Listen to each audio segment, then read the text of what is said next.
No niin, se on Amerikan pojat ja iipot jyystäneet Irania muutaman päivän, niin se on bensan hinta korkealla, niin otin tuosta muutaman kanisterin peräkonttiin ja käydäänpä vähän tankilla.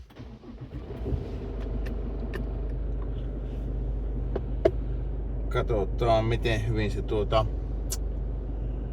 miten hyvin tämä nauhoittaa. Pitäisi olla HDR ja kaiken maailman. Katsotaan nyt miten se pimeässä toimii, mutta ihan mielenkiinnosta. 320 litran kanisteria pitäisi saada täyteen.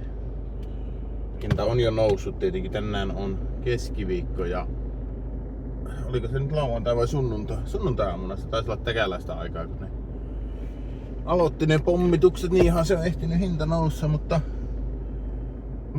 ylöspäin se on vielä menossa, niin katsotaan nyt, että jos tästä ehtisi jotakin saada.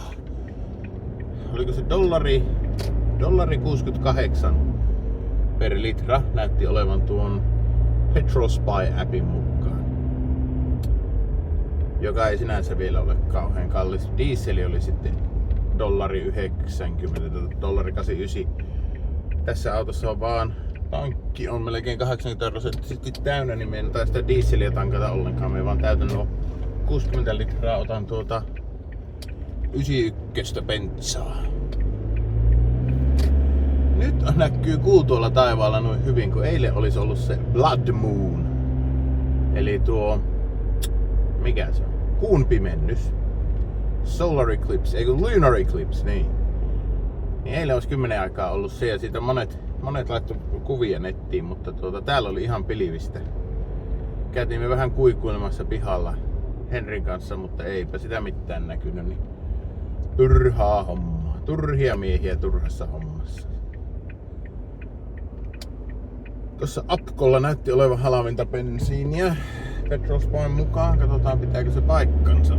Se ei aina välttämättä päivity ihan niin kiireellä. Tai ilmeisesti se päivittyy, jos ihmiset itse siihen laittaa niitä hintoja. Että se pitäisi itsekin olla siinä siis vastuullisena ja tehdä päivitys aina kun näkee hyvän hinnan.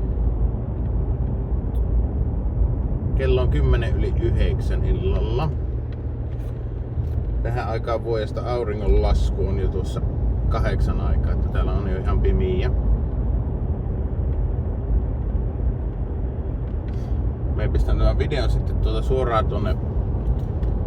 suoraan YouTubeen ja katsotaan, että miten se tuo HLG-tiedostomuoto, niin se pitäisi tunnistua HDR-ksi YouTubessa, mutta siinä on ollut hirveästi ongelmia viime aikoina. Siinä menee saattaa viikkokin mennä ennen kuin se HDR on saatavilla. Se 4K-versio kyllä toimii ihan heti kättelyssä, mutta sitten siinä menee aikaa ja se ei aina välttämättä tule ollenkaan sitten se HDR näkyviin, niin se on minusta rasittavaa, kun siihen ei ole minkäänlaista näkyvyyttä, että miten se toimii, vai aikooko se tulla HDR-ksi.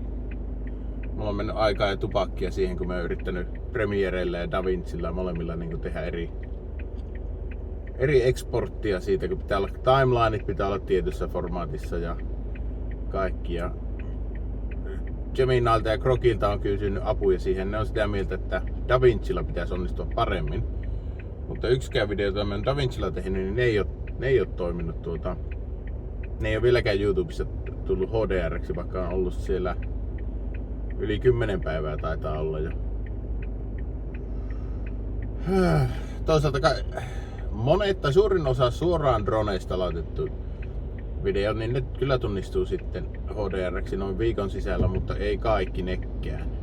Mennessä reagoida väärään valoon, mutta sitten tuo suoraan menevien viheriä valo, mutta nuoli ei syttynytkään vielä. Tämä mitään meinaa, kun mä reagoin jo. Katsotaan, onko täällä Apkolla bensaa, kun puhuvat tuolla jo kylillä, että hirveät jonot oli bensa-asemilla ja jostakin pienemmiltäkin paikkakunnilta oli bensat loppunut jo. Joo, kyllä täälläkin on. Tuolla on vaikka 2 isoa autoa, ne on varmaan tuomassa lisää. Nythän se kannattaa myydä, kun on kallista, vai mitä? Hoppani keikka. Ei noihin tankkeihin nyt 60 litraa, niin eihän se nyt Eihän sillä pitkälle pötkitä, mutta jotakin sentäs. Mikä homma nää on niinku ihan pysähyksissä tässä. Joo, jotkut pensat on jo loppu. Mikähän toi on? Katsotaas. Sorry, this hose is not in use. Joo, 91 on loppunut. Kyllä. Joo, no semmoista se on. Ei oo 91 täällä. Oi perjantai. Ei se auta. Varmaan ihmettä, että miksi meikäläinen peruttelee pois, kun mulla on dieseliauto, mutta 91 me nyt haluaisin. Tuosta pumpusta sitä näyttäisi vielä saavan.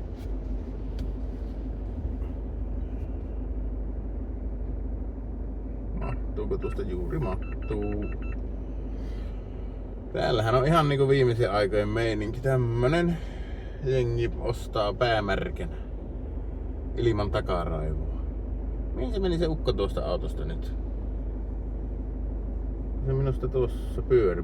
Liekö se meni maksamaan? No ei se mitään. Odotellaan tässä nyt, kun tuota ei ole ainakaan vielä tägätty. Tuota 91 tuosta pois. Yleensä täällä on dieseli lopussa. Näyttää olevan tuo kaasukin lopussa, kun tuosta saa tuota.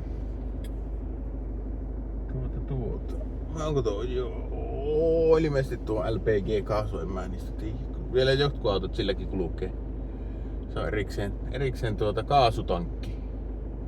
Se pitää merkata tuohon rekisterikilvissä, pitää olla sellainen pieni kolme, jos lukee LPG. Samoin myös sähköautoissa on semmoinen pieni EB-tunnus siinä. Joka pitää aina ottaa huomioon, jos menee tuota Kolarissa autoa auttamaan, että siinä voi olla sekä kaasu että bensavaara, että sitten jos on hybridi, niin akusto. Ja siitä ollaan tuolla Reskossa tietenkin puhuttu, mutta ei käytännössä se ei ole vielä tullut vastaan, niin se on vähän sitten herrassa, että miten sen kanssa toimitaan. No nyt se tuo heppu tuli tuohon ja lähtee siitä haneen, niin jos mä siitä vähän ruiskuttelisin. Tässä pumpulla ei ole riisseliä ollenkaan, mutta me en oo tankit nyt tuosta täyteen, niin se on sillä hyvä.